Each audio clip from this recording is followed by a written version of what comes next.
நாம் சிறப்பாக பாஸ்கா காலத்தினுடைய 2வது வாரத்தில் இருக்கிறோம். எனக்குரிய பாஸ்கா காலம் என்று 7 வாரங்களாக திரு அவை பிரித்திருக்கிறது. இத்தனை நாட்களாக நம்ம தபக்காலத்திலே இருந்தோம். இப்பொழுது பாஸ்கா காலம், இயேசுவினுடைய உயிர்ப்பு காலம், அந்த 7 வாரங்களை சிறப்பாக கொண்டாடுகிறோம்.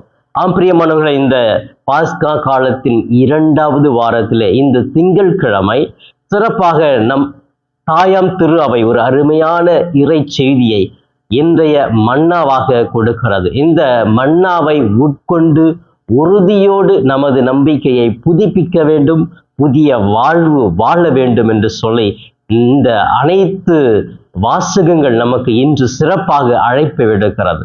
பிரியமானவர்களே, இன்று சிறப்பாக நம்முடைய தாயாம் திரு அவை நமக்கு கொடுத்திருக்கிற இன்றைய மன்னா உணவு யோவான் நற்செய்தி 3ஆம் அதிகாரம் 1 to 8